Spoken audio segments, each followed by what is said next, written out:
Ô pessoal, boa noite. Voltei agora. Desculpa, a gente tá com um probleminha na internet. Ela caiu duas vezes. Então, retomando, né? Então, já há um tempo que eu quero fazer uma live falando sobre riscos, né? E pessoal, desculpe aí vocês que tinham entrado na live. Ela caiu e agora tá voltando. O pessoal de infraestrutura tem comentado que tá meio carregado a internet, né, por causa da pandemia, esse tipo de coisa. E então, bom, então retomando, pessoal, a ideia é falar sobre gestão de riscos, né? Há um tempo que eu quero fazer uma live sobre isso. E nada melhor, falei assim, pô, então em vez de eu ficar falando aqui, eu vou trazer dois especialistas que são craques na área de gestão de riscos para conversar com a gente, trazer opiniões interessantes, pessoal de fora. Um dos convidados é o Luiz Alberto Frederico, amigo meu de longa data, o cara conhece muito de riscos, ele já trabalhou em grandes corporações, agora ele está na área aeroportuária, então ele vai falar daqui a pouquinho com a gente. Depois vem a Mariana Castro, também outra especialista que conhece muito de risco. Então a ideia é trazer um pouco de conhecimento de fora, aproveitar o conhecimento desse povo todo, né? Então a Mariana ainda não tive a oportunidade de conhecer pessoalmente, mas é uma grande profissional, é uma especialista. O Luiz já é meu amigo de longa data, conheço ele muito bem, então eu sei do profissionalismo dele, vai ser um prazer. Então já vou trazer o Luiz aqui para conversar com a gente e depois a Mariana vai entrar bater um papo conosco.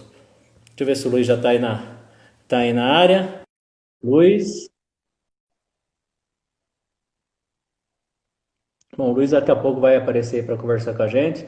Olha ele aparecendo Olá, aí. boa noite, Alexandre. Tudo bem, Luiz? Tudo bom? E você? Bem, graças a Deus. Tivemos um pequeno contratempo aí com a internet, mas já está tudo alinhado, está tudo tranquilo? Tudo tranquilo. A dependência da internet nesse momento está muito grande, né? É isso aí. Mas deu certo, no final deu certo. Agradeço muito você tá aqui fazendo essa live comigo. Eu tava comentando aqui com o pessoal, né, que eu queria fazer uma live sobre riscos já há um bom tempo. Eu falei, pô, eu vou trazer um pessoal que é craque na área de riscos, né? Um pessoal que é papa no assunto para acrescentar aqui na live. Daí eu convidei você, tava falando, pessoal, a gente se conhece há quanto tempo mais ou menos, Luiz? Uns Olha, 250 anos? Alexandre, desde 2009. 11 anos, cara, que a gente se conhece, aí que É, legal. 2009. Nós desenvolvemos alguns trabalhos juntos, né? E o Luiz está agora na área aeroportuária, mas a gente sempre se fala, né? A gente não perde os amigos, a gente sempre vai se mantendo, conversando, trocando ideia, trocando experiências, né? Luiz, se apresenta aí para o pessoal rapidamente, fala um pouco sobre você, para o pessoal te conhecer. Alexandre, eu que agradeço a oportunidade de estar aqui nessa live com você, fazendo esse bate-papo aí e poder também conversar é, discutir como vai ficar o futuro, a gestão de riscos, enfim. Alexandre, eu nunca imaginei trabalhar com riscos, né? Foi algo assim que aconteceu. Até quando a gente trabalhou junto naqueles primeiros projetos em 2009, era totalmente voltado à qualidade, né? É E as coisas verdade. foram evoluindo, as coisas foram acontecendo, né? Eu saí da indústria, fui para a consultoria, da consultoria fui para a área médica, né? Cooperativa. Depois fui para empresas de infraestrutura, né? Rodoviário, holding. E hoje eu estou numa empresa aeroportuária, num grande aeroporto aqui da América Latina.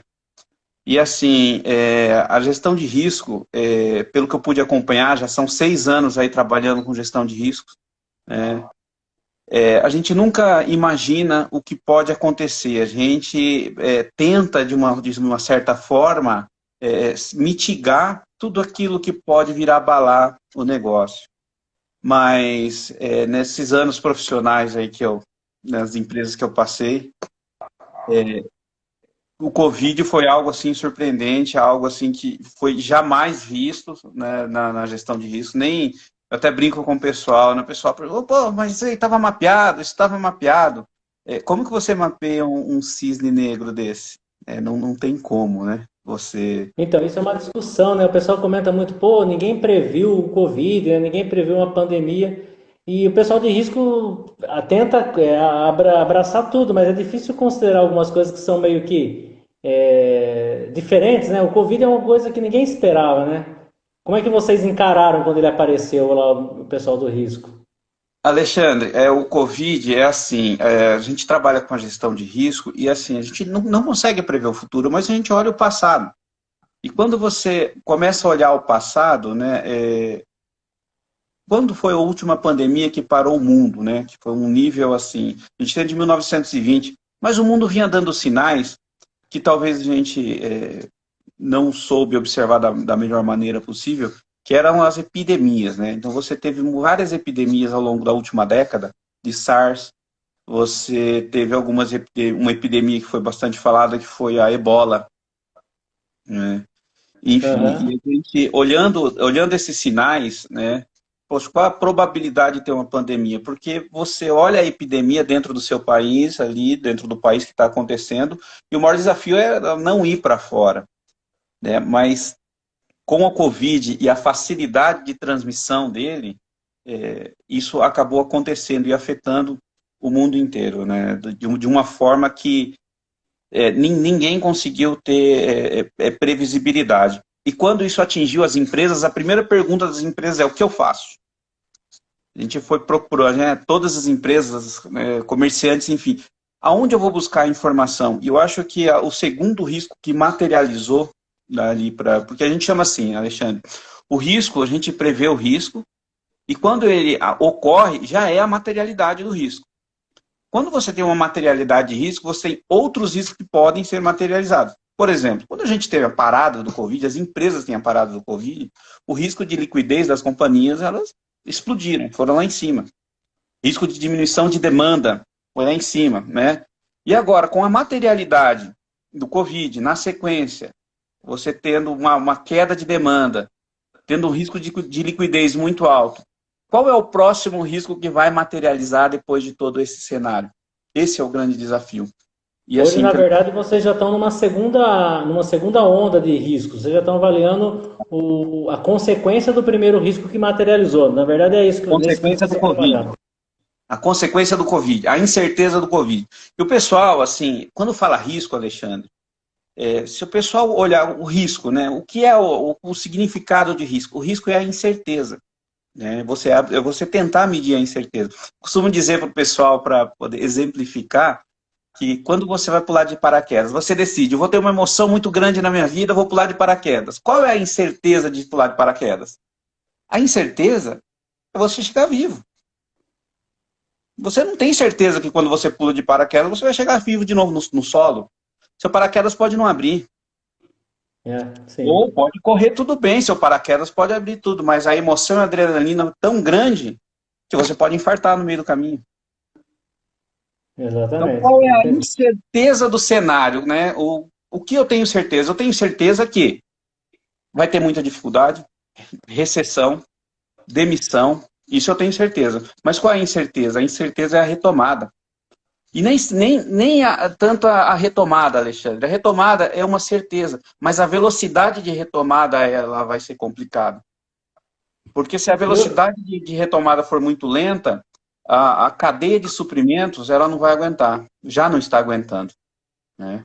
Quem Hoje você vê era que pode médico. ter uma dificuldade de fornecimento que vai gerar uma cadeia, por exemplo, uma infraestrutura não vai ser adequada para atender ao mercado para uma retomada, os fornecedores de matéria-prima, o que que vocês enxergam? Essa parte de logística, né? Porque você está na área aeroportuária, muita coisa ela se movimenta via aeroportos, né? Muito matéria-prima importada, e como é que vai escoar isso? Como é que vai receber tudo isso, né? Ao contrário do que a gente tem visto, a questão de passageiros, ela deu uma diminuída muito grande, todo mundo evitando se deslocar, que é o correto e o indicado hoje pelos órgãos públicos, né, os órgãos que entendem do assunto aí. Mas a carga, ela não para. E a gente pensa assim, né? Poxa, a carga. A gente tem um modal muito forte nesse país, que é um modal de rodoviário, mas muita coisa vem pelo ar, Alexandre. Então, hoje a carga ela é muito forte hoje, muito procurada no setor aeroportuário. Hoje o que está voando basicamente é carga. Hoje não é segredo para ninguém você entrar e olhar, né, nos noticiários e ver que os aviões eles estão vindo, aviões de passageiro com carga dentro, entendeu? E assim, Alexandre, na área aeroportuária, você não tem só avião subindo e descendo, né? Você e as empresas de handling. Você tem uma parte de shoppings, né? Food and beverage aí, muito forte. É um shopping, todo aeroporto, ele acopla um shopping junto dele. Você pega os maiores aeroportos, aí você começa a pensar, poxa, realmente, né? Imagina, o que movimenta todos esses stakeholders dentro do aeroporto? São passageiros. Se você não tem passageiro, o que acontece? Isso vai ser prejudicado diretamente, né? Sabe, E, diretamente. e você sabe que eu estava conversando esses dias com o pessoal, eles têm um receio, não sei se vocês têm esse receio na área de vocês, né? Esse desemprego ele vai gerar algumas consequências, e uma das coisas que o pessoal tem ficado muito preocupado em relação aos efeitos do desemprego, né? Então, por quê? O pessoal vai ter que comer, esse pessoal vai ter que se virar. Então, da onde esse pessoal vai tirar recurso, né? O quanto a gente pode correr riscos em relação a essas limitações financeiras desse povo. O governo está tentando aí dar uma ajuda, mas uma hora o dinheiro acaba. E o dinheiro do governo só vem de imposto, né? Então, algumas pessoas estão preocupadas em relação a convulsões sociais. Isso aí chega até vocês? Como é que vocês enxergam isso? Chega, Alexandre, porque assim, hoje, olha só o efeito disso tudo, né? Alexandre, nós descobrimos a internet, nós descobrimos a força que o home office funciona, nós descobrimos que grandes reuniões e grandes tomadas de decisões nós podemos fazer à distância. Evita o custo de deslocamento, evita o desgaste de deslocamento. Então, tudo isso vai ter um impacto.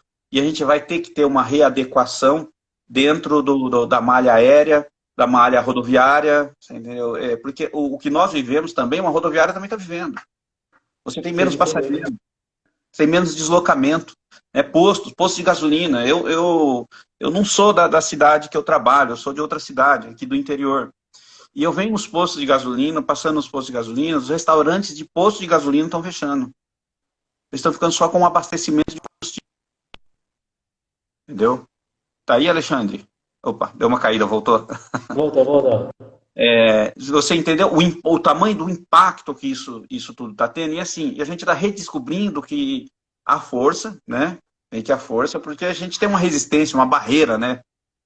Que olha, não, tem que ir lá, tem que ver no local. E a gente está vendo que muita coisa não, a gente pode fazer da casa da gente. Até o índice de produtividade da gente. Eu começo a trabalhar 8 da manhã na minha casa, a hora que eu vou ver 8 horas da noite. E você E vê eu que é não tenho interessante, deslocamento nesse para sair de casa. Sair de casa, meia hora, 40 minutos para chegar no trabalho, aí dá o horário de vir embora, tem mais meia hora, 40 minutos de chegar no trabalho. Esses 40 minutos de manhã e à tarde, eles se suprimiram em trabalho. Né? Você trabalha esse tempo de deslocamento. E o almoço? O almoço não tem mais aquele convívio social, que é você fica verdade. uma hora e meia conversando. Você almoça 15, 20 minutos, meia hora, no máximo assiste um noticiário e volta para o trabalho, entendeu? Então, tudo isso vai ser uma reinvenção para a gente na questão de aviação, rodoviária, deslocamento de pessoas, tecnologia, né? Novas tecnologias de comunicação. Hoje você tem o Teams aí muito forte no mercado, aí que derrubou o Skype, né? Quem dizia, o Skype, né? Skype tá caindo em desuso, tá ficando obsoleto, né? Enfim, tudo isso vai ter que ter um redesenho e as grandes companhias de transporte, elas vão ter que se reinventar nesse sistema. Na Você tem Europa, o sentido low que cost o, já você tem, funciona, né? Você tem Aqui é sentido que tem aumentado essa preocupação em relação ao risco de manutenção do negócio, de empresa realmente vir a quebrar? A gente viu até, teve o caso agora, vou falar até porque é um caso conhecido, todo mundo está falando sobre a Avianca, ela entrou lá em recuperação judicial, acho que nos Estados Unidos, alguma coisa nesse sentido, né? Então, algumas companhias andaram devolvendo avião, e você tem sentido que realmente existe uma preocupação de companhia fechando, ou o pessoal acha que vai grande. passar por isso? Não, tem uma preocupação muito grande. E não é uma preocupação só das companhias nacionais, companhias internacionais também têm essa preocupação. A gente não sabe como que vai ficar o redesenho na retomada dessa malha aérea, né? Como vai ficar, como vai se desenhar. Se você vê grandes companhias aéreas europeias e norte-americanas aí que estão, né, balançando. Agora você imagina as nossas que são mais simples. Mas ainda assim, nós temos um país de medidas continentais, entendeu? Onde a aviação ela é fundamental para o nosso país, né? Então a gente imagina, a gente quer pensar que por um lado positivo, né? Que a gente vai voltar, vai ter um crescimento. né? Porque é aquilo que eu falei para você, Alexandre, quem mais sente são toda a cadeia de suprimentos. Então, você imagina a cadeia de suprimentos em volta da aviação que você tem. Se a aviação parar, o quanto impacta essa cadeia de suprimentos? Sem dúvida. Em relação agora o Covid, a gente já está, vamos dizer assim, já não é mais um risco, né? Já se materializou, já está, o É negócio um está aí. evento. E é o evento. Aí vocês consideram outras possibilidades, né? Porque o que vem lá para frente? Uma coisa que eu percebi, talvez você tenha percebido isso de maneira muito mais clara, é que assim, em momentos de crise, a gente tem uns lugares seguros para correr, né? Tem um lugar seguro para salvar o dinheiro, né? Tira daquele país de terceiro mundo, leva para um lugar mais tranquilo, protege o dinheiro com dólar, né? O proteção com o dinheiro com dólar já não deu mais, né? Levar para o país seguro já não tem mais o que é seguro, né?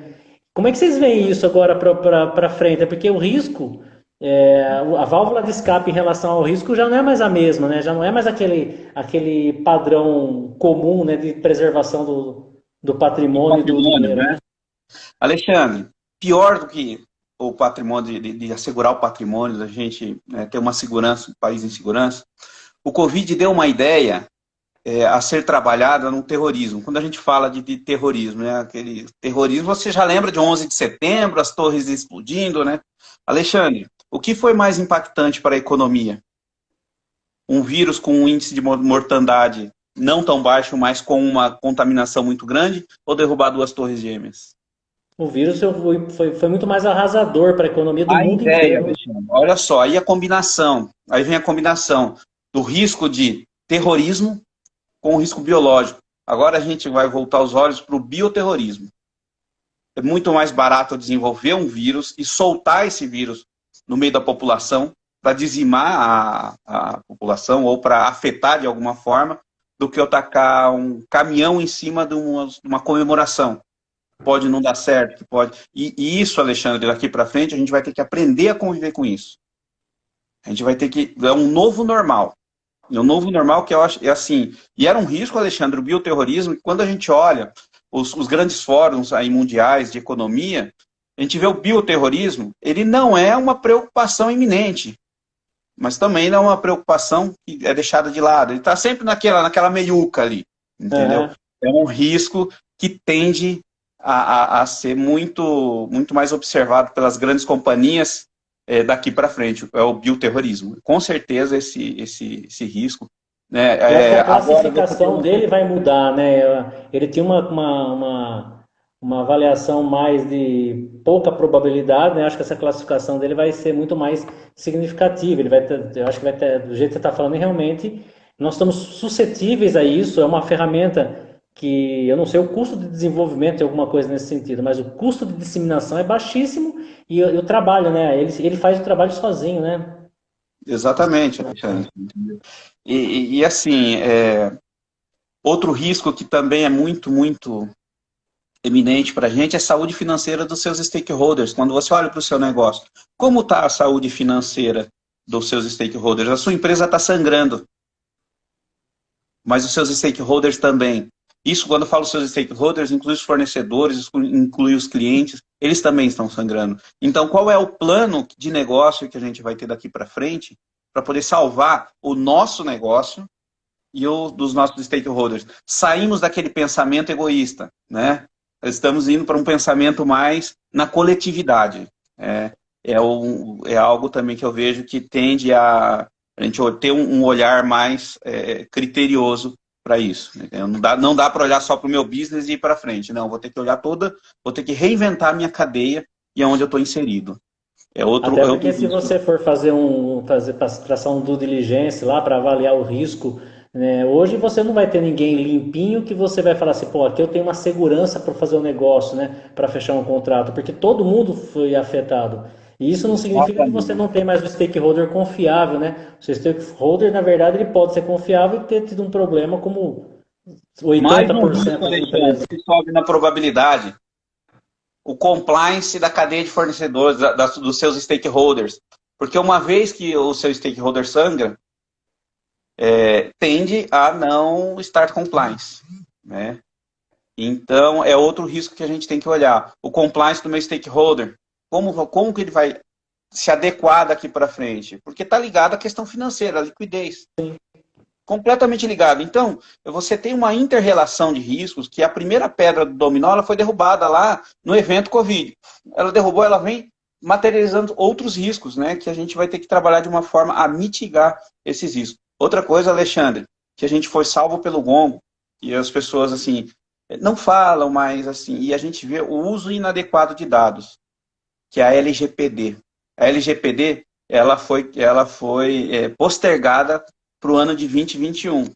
Mas se a LGPD tivesse hoje aí em pleno no vapor, será que conseguiriam monitorar a gente pelo celular aqui no Brasil?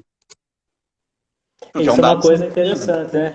Inclusive, para quem não sabe, pessoal, quem está acompanhando não sabe, essa é a Lei Geral de Proteção de Dados, né? Ela foi emitida, publicada em 2018, agosto de 2018. Só para dar uma explicada aqui para o pessoal, Luiz, né?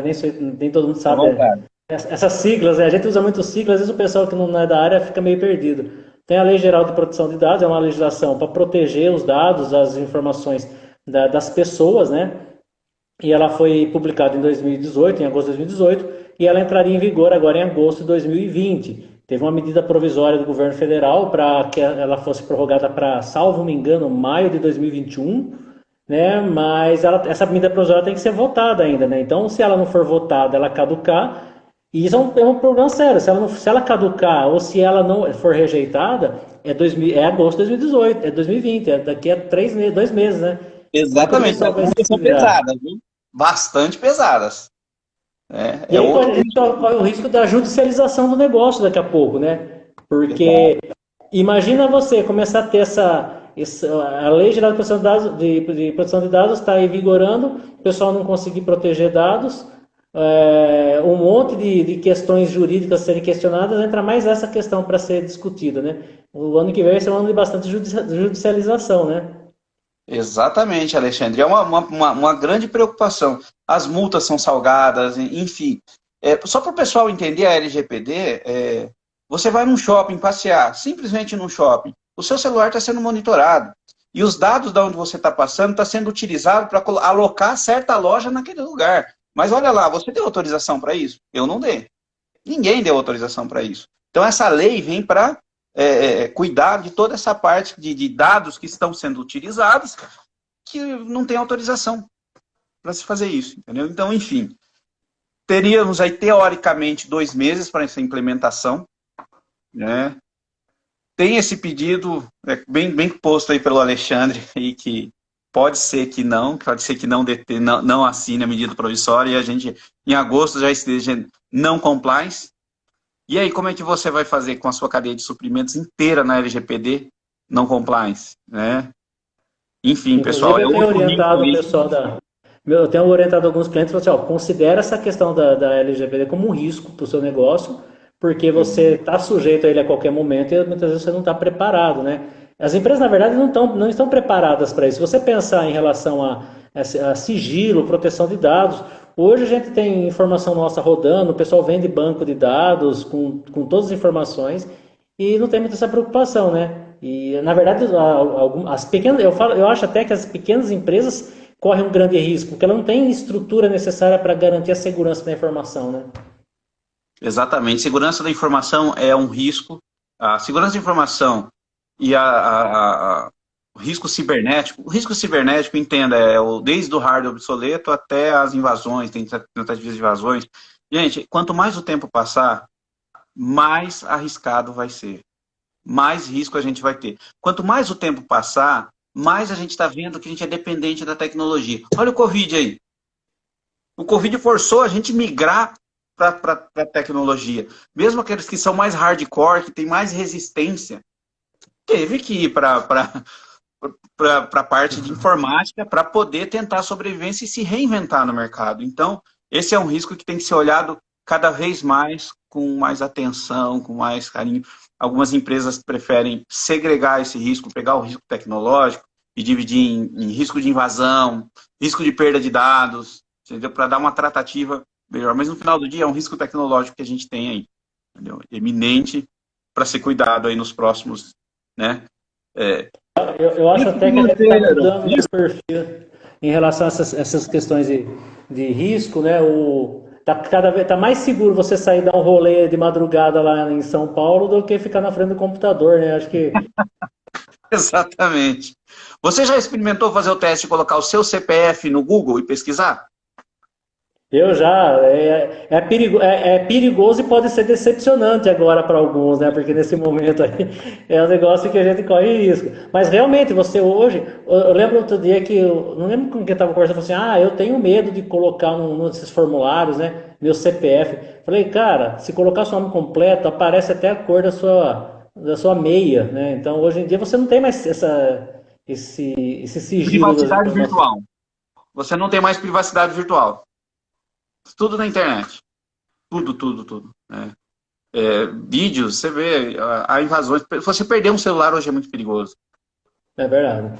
É verdade. Eu prefiro E, perder todos os meus documentos que perder meu celular. Daria e muito hoje mais dor de você. cabeça.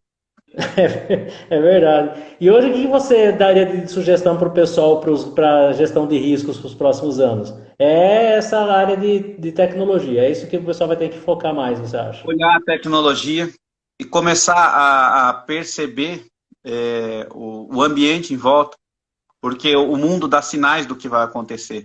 E nós não soubemos, mediante esse cisne negro, essa grande materialização que a gente está vivendo, nós não soubemos dar a atenção necessária que seria para uma pandemia. Não só uma pandemia, mas uma epidemia. Começar a perceber mais o ambiente em volta da gente. E olhar, daqui para frente, risco tecnológico, esse é.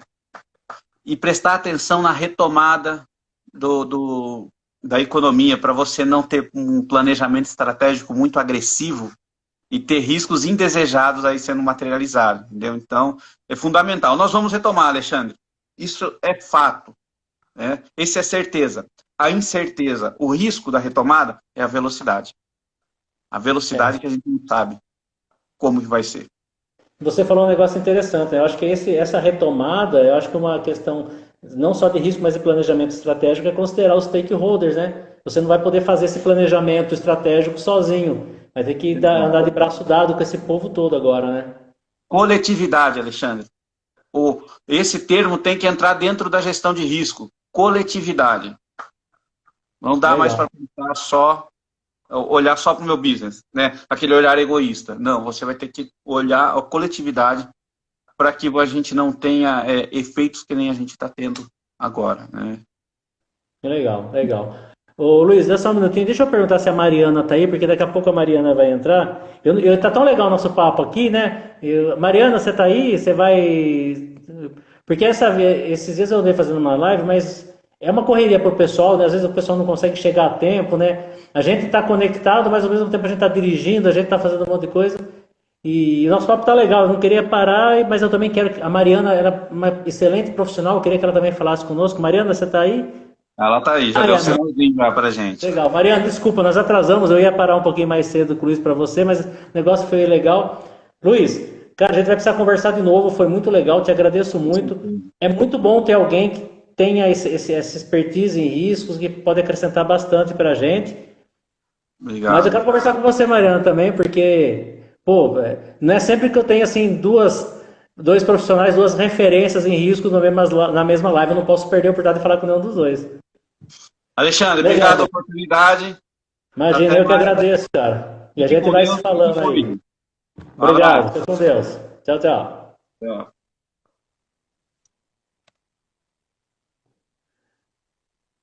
Muito bem, Mariana, deixa eu ver como é que eu conecto a Mariana aqui, né? Porque eu ainda.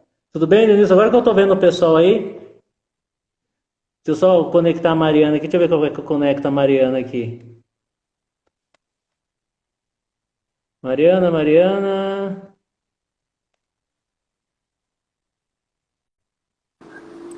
Oi, boa noite. Olá, tudo Tudo bem, Mariana? bem? Boa Tudo noite. bom? Que bom, prazer. Muito obrigado Prazer. pela oportunidade de estar aqui com a gente. Pessoal, para quem não conhece, a Mariana é especialista também na área de gestão de riscos e compliance, né? Mariana, se apresenta aí rapidinho, por Claro, favor. claro. Primeiro, Alexandre, gostaria de agradecer a oportunidade e também agradecer ao Luiz pela indicação e oportunidade, tá? Eu sou socióloga de formação, trabalho há 10 anos, por volta de 10 anos na área de compliance, recentemente atuando em riscos junto com o Luiz. Já passei por consultoria, já passei pela área do varejo e hoje estou no ramo de aviação, né? Então, Legal. acho que dá para a gente fazer uma discussão bem variada nesse sentido. Ó, Mariana, eu não sei onde é que você tá, mas a sua vista aí é bonita, hein? É bonito. Eu moro em Osasco, só que o meu andar é alto. Eu moro no 37º. Então, Nossa Senhora! fica bem Você bacana, gosta né? de aviação, gosta de altura, né? Pois é. Legal, Mariana. A gente não teve a oportunidade de se conhecer pessoalmente, então eu te agradeço muito, é um prazer. E fala uma coisa, né? Como é que vocês encararam? O Luiz contou um pouco da experiência dele com o Covid, como afetou isso. Como é que você encarou isso quando aconteceu? Tinha sinais, mas ao mesmo tempo foi meio que impactante, né? Como é que foi isso para vocês? Bom, o Luiz, ele toca mais a gestão de riscos, né? Eu fico mais na área de compliance.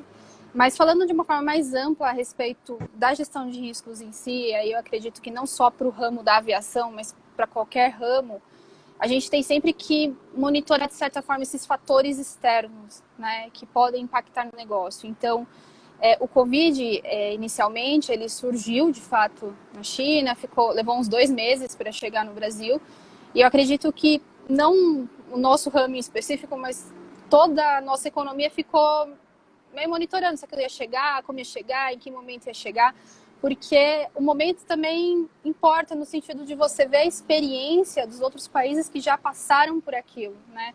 Então, se de repente já chegasse aqui com uma cura ou com uma vacina, todos os impactos acabam saindo diferentes, né? Para a nossa economia e, consequentemente, para o negócio em que a gente está inserido. Então, a nossa visão ela foi essa, né? A gente tem monitorado há muito tempo, assim como acredito que as outras empresas, né? Porque foi um impacto estrondoso na sociedade, né? E aí não só Brasil, mas mundo. E quando chegou, a gente já estava preparado, de certa forma, na medida do possível, para lidar com aquilo dentro das normatizações cabíveis, dentro das legislações possíveis. Eu acho que até o Fred falou muito bem a respeito disso, de como a gente se preparou em termos do home office, como isso foi abraçado, e aí não é uma coisa específica do nosso negócio, mas todo mundo, né? Então, essa preparação e esse monitoramento, fora a parte da gestão de crise, que foi muito bem conduzida para quando a crise se apresentou, foram fatores essenciais para a gente conseguir se segurar nessa situação, né? Que legal. Você falou de compliance, né? Eu estava até conversando, quando a gente estava conversando ali com o Luiz, ele falou, né? E agora a preocupação com os stakeholders, né? Você mais que é da área de compliance, acho que agora abriu uma ferida em compliance, né? Porque todo mundo hoje está numa situação de risco, porque todo mundo foi afetado. Quando a gente pensa em risco financeiro, todo mundo ali está sensível. Como é que vocês pensam isso para agora, para os próximos tempos, né? Assim, as pesquisas em termos de compliance, elas são realizadas conforme as práticas do mercado, né? E conforme manda a legislação pertinente. No momento, até onde eu saiba, isso está sendo bem conduzido. A gente ainda não sentiu nenhum, nesse sentido de compliance, falando, né? Identificamos um ponto por causa de um stakeholder e tal. Então, em termos de compliance, que é o que a gente olha ali, a integridade, a saúde financeira e tudo mais, ainda as empresas, mesmo porque, assim, a gente lida com grandes stakeholders, né? Então, são empresas de grande porte, fazem parte ali de uma certa estrutura. Então a gente tem... Desculpa, Oi? te cortei. Imagina. Você estava falando de observar o mercado lá fora, né, o que acontece nos outros países. Deu para tirar lição em relação a riscos, em relação a conduzir tudo isso com o que o pessoal fez lá fora, né, ainda mais na área de vocês, né? Sim, é possível, né? Mas assim, também a gente acaba sendo um trabalho de mapeamento e monitoramento, de certa forma, né? Porque há limites em termos de decisão. Então, também muitas decisões são de outras alçadas, né? Então, por exemplo, decisões de quarentena são decisões governamentais, decisões a respeito da saúde são decisões que não estão no nosso escopo, que são questões que vão afetar, né? Então, por exemplo, fazer a abertura é uma questão que impacta todos os negócios, né? Todas as empresas, positiva ou negativamente. A gente vai absorver e entender isso agora conforme acontece. Mas essas experiências, elas são importantes para a gente tentar mapear, de certa forma, para onde vamos, né? Temos aí as experiências globais, né? As aberturas que já aconteceram na França, aconteceram na Espanha. Em alguns casos, eles tiveram que recuar e voltar para uma quarentena. Então, vamos ver como o Brasil reage, né? A cada local, esse é um local. Mas esse nível de decisão, ele impacta, mas a gente vai monitorando e vê o que é possível. Então, a gente se adequa às regras sanitárias e aquilo que a gente pode trazer um maior conforto para as pessoas que passam pelos nossos locais. Então, dentro disso, que está no nosso alcance. Eu fico imaginando o seguinte, né? Nós estamos aí em uma época de exceções, né? Então, tem até uma discussão muito pesada jurídica, né? Você trabalha com compliance, você está relacionado diretamente à questão jurídica, né? Essa lei pode, não pode, afeta a constitucionalidade, não afeta, né? É um período de excepcionalidade. Deve estar sendo difícil para vocês monitorarem isso. A gente até conversou agora sobre a lei Geral de Proteção de Dados, né? Vai ser votada medida provisória, não vai? O planejamento deve ser muito difícil para vocês, né? Nessa incerteza, na possibilidade de judicialização em breve, né? Sim, estamos nos preparando para isso. Acredito que, como a maioria das empresas, né? Empresas que já têm matrizes, não sei se foi o plural correto, mas tem a matriz no exterior, muitas vezes elas já estão parcialmente preparadas, porque eles são regidos pela GDPR, né, principalmente nos Estados Unidos, e a GDPR, ela tem algumas pequenas diferenças, né, com a LGPD, mas também é rigorosa, também já impôs um regime diferenciado. Eu acredito que essa lei, ela, assim, mesmo que ela venha a ser postergada mais vezes, né, eu acredito que ela vai acabar passando, porque ela vem num conjunto de leis que vêm sendo aprovadas, que vão de encontro com regulamentações internacionais. Então, a gente tem a lei anticorrupção, por exemplo, que é uma lei que também veio de encontro à FCPA, veio por essas questões. Então, eu acredito que a LGPD ela não vai escapar, tá? E isso faz parte também da importância do Brasil no mundo, né? Então, há uma certa pressão para que a gente tenha, na medida do possível e da nossa soberania, legislações similares nesse sentido, que causam certo conforto à economia globalizada. Para dar um alinhamento, né, jurídico, né? Porque se você tem esse desalinhamento, isso aí influencia inclusive no mercado. Porque imagina o seguinte, você tem um monte de mercado emergente. Infelizmente, ainda somos emergentes, né? Estamos caminhando. E se você tem um desalinhamento, o pessoal vai se sentir mais seguro em investimentos em locais mais alinhados com a tendência global, né? E é justamente isso, é trazer o investidor, né? Então, acredito que o Brasil ele não vai se opor a isso, porque o interesse econômico ele é muito forte e é cabível, né, nesse sentido. Então, se o investidor sente confiança no país, se as bases de anticorrupção estão bem consolidadas, o que melhorou nos últimos anos, embora tenha dado uma decaída, tudo isso é fator que importa nesse contexto. Por isso que eu acho que a LGPD tem grande chance, sim, de ser validada efetivamente. Em relação ao investimento, não sei se eu já estou até passando um pouco o que a gente vai falando, e vocês falam uns negócios muito interessantes, e eu fico aqui aguçado para querer saber um pouco mais, né? E realmente tem essa questão da necessidade de investimento externo, né? O mercado nosso ele não consegue sobreviver só com o nosso dinheiro interno, né? A gente precisa de capital externo. Vocês estão sentindo, vocês que estão aí mais ligados ao mercado internacional, a empresas internacionais em nível global, vocês estão sentindo que o Brasil está sofrendo tanto quanto os demais países em relação a isso? Ou você acha que a gente foi mais prejudicado, foi menos prejudicado? Como é que vocês estão sentindo isso? Acredito que a gente esteja sofrendo igual, a gente país, né, nível país. Por quê? A gente tem uma economia liberal, nesse termo, né? Então, o Estado, ele, principalmente no Brasil, a gente não tem um estado de bem-estar social, no sentido que dá bases, verbas para o indivíduo, ou injeta muita verba nas empresas, embora hajam algumas medidas e algumas tentativas de darem esse apoio financeiro tanto para o empresário quanto para a pessoa, né? Mas, sendo um sistema baseado no consumo, né, a partir do momento que você atinge aí um nível de desemprego ou de pessoas fora desse mercado, de pessoas que recebem renda, é natural que isso vai impactar.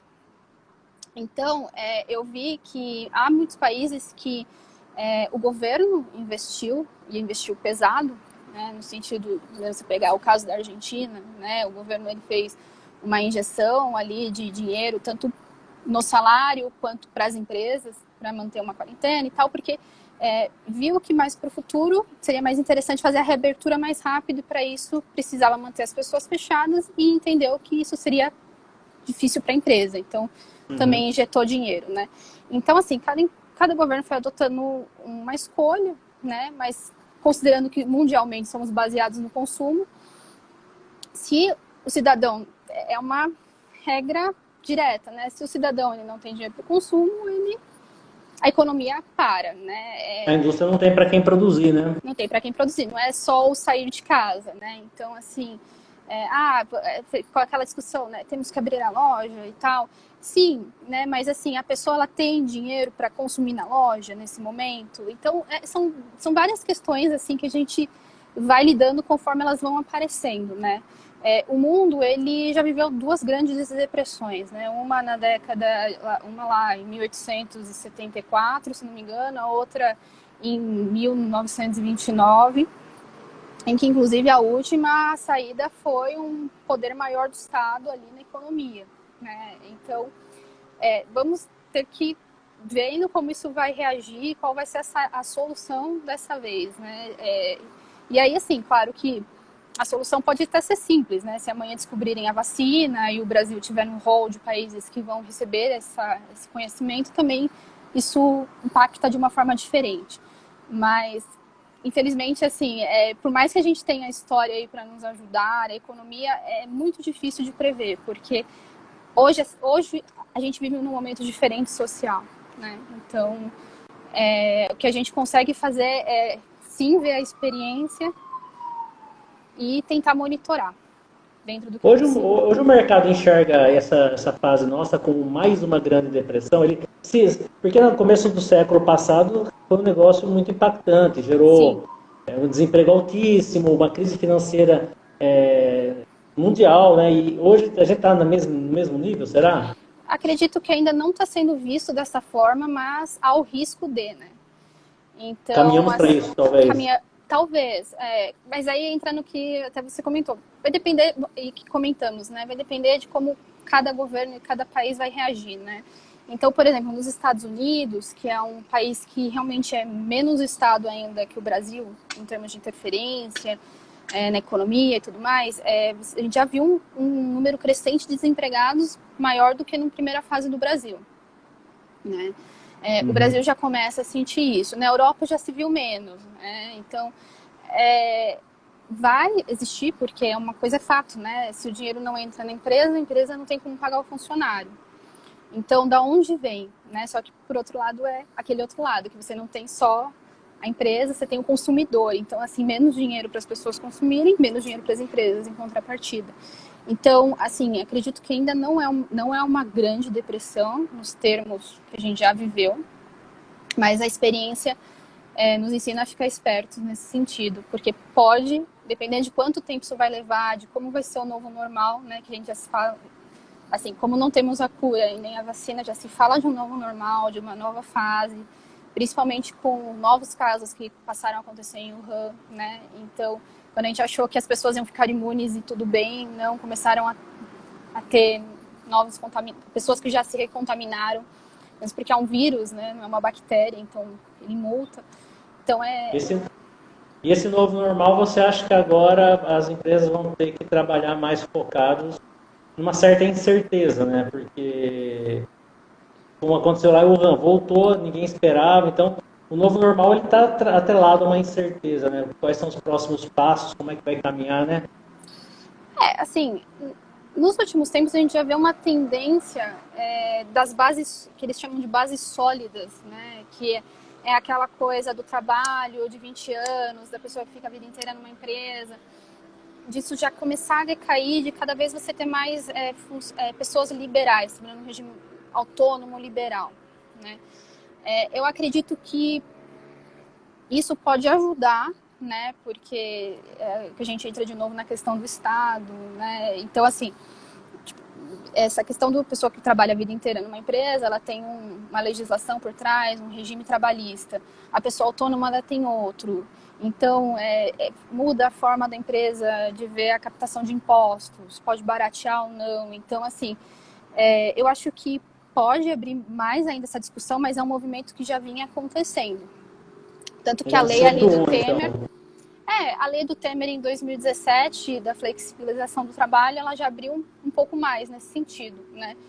Então, em outros países já acontece esse tipo de regime de trabalho há muito tempo. Então, nos Estados Unidos também já é diferente. Não sei como a gente vai reagir, a gente Brasil, mesmo porque a gente vive aí uma crise política que também a gente não sabe o que vai acontecer, né? Então, é um pouco complicado fazer essa análise a nível Brasil, na minha percepção. Mas eu acho que é um movimento global. Tá? Essa liquidez, que na sociologia é um termo que chama líquido, né? Eles chamam de líquido. Uhum. Contra o sólido você tem o líquido. Então, é uma coisa mais volátil, mais flexível. Deixa eu te fazer uma pergunta agora, por curiosidade. Infelizmente, nosso tempo está acabando, Mariana, é uma pena. Dá pra gente conversar muito tempo, né? É um assunto legal, com pessoas que conhecem, fica mais legal ainda. Como é que você, de sociologia, foi parar? Porque, na verdade, é um caminho meio estranho para a sua formação, né? Como é que você foi parar nesse meio de compliance? Todo mundo me pergunta isso. Eu imagino que deve ser uma curiosidade do povo. Bom, quando eu ainda estava na faculdade, eu procurei um estágio. E a sociologia, ela tem ali relação com a ética, né? Ela tem uma relação, ela tem um estudo forte de pesquisa qualitativa e quantitativa. Então, eu fui trabalhar numa consultoria como estagiária. E aí o meu trabalho, ele era quali e quanti, de certa forma. Eu fazia como se fosse um mapeamento de riscos individuais. Então, eram entrevistas, né? Inicialmente eu analisava questionários, depois quando eu fui efetivada e fui mudando de cargo, eu passei a fazer entrevistas que era para medir o risco da pessoa, né? Então, temas de compliance, né? Temas diversos, e ali existia uma técnica e tudo mais, e aí eu colocava como se fosse uma matriz, né? Porque era uma pontuação que era baixo, médio e alto. Então, aquilo dava um resultado final, que gerava um relatório, que era uma matriz de risco. Posteriormente, eu fui trabalhar numa empresa internacional do ramo do varejo para canal de denúncias direto, porque as entrevistas que nós fazíamos, além de medir uma, que chamava até de certa forma de uma aderência ética ali da pessoa, ela tinha muito também um viés exploratório. Então, se uma pessoa ela cometia uma fraude, um assédio, também era meu trabalho atuar nisso, né? Então, eu já tive uma experiência nesse sentido. Então, eu levei isso para o varejo e aí, a partir disso, eu já fui entrando em compliance e hoje eu já lido com todos os temas de compliance. Então, foi um negócio bem gradativo, não foi nada impactante. É legal, porque, na verdade, quando a gente fala em compliance, tem muito essa questão de ética, de valores, né? De cumprimento de compromissos, né? Está realmente bem relacionado, realmente. Legal, porque você você trilhou um caminho assim bem suave nessa transição. Sim. Ou nessa complementação, acho que melhor dizendo, né? E aí, quando eu caí em riscos agora, né, assim, como eu disse, não é um tema que eu toco, eu acompanho mais com o Luiz, que faz um trabalho fenomenal nesse sentido, é um grande profissional, né? E eu tive a oportunidade de entrar tecnicamente, né, nesse conhecimento, mas eu conhecia ele, de certa forma, da sociologia, porque existe um grande trabalho de sociologia do risco. Então, legal. Quando a gente fala de fator externo, por exemplo, o terrorismo é um tema muito estudado pela sociologia do risco, né? Então, assim, a gente consegue entender porque, por exemplo, a Nova Zelândia é um país tão calmo, tão tranquilo economicamente e sofreu um ataque terrorista daquele, porque ele é um fator sociológico, né? Então, foi mais ou menos assim, mas acabou tendo relação no fim das contas. Que legal. Mariana, muito obrigado. Foi um Eu que prazer falar com agradeço. você. Não te conhecia, eu conhecia a sua fama de uma excelente profissional, mas é legal poder conversar com você. Tenho certeza que ajudou muitas pessoas aí para entender um pouco melhor. E espero poder conversar com você mais vezes, porque foi tão Sim, legal que o tempo sim. acaba ficando curto. Eu falei, Luiz, vamos conversar um pouco com cada um, né? Mas daria para a gente conversar 1 hora com cada um de vocês aí, 1 hora e meia, 2 horas. Muito obrigado, viu? Eu que agradeço, Alexandre. Bom feriado, bom resto de feriado, né? E boa noite aí para você. Obrigado, fica com Deus. Até a Tchau, próxima. tchau, até a próxima. Tchau, tchau. Muito bem, pessoal. Então, estamos encerrando aí.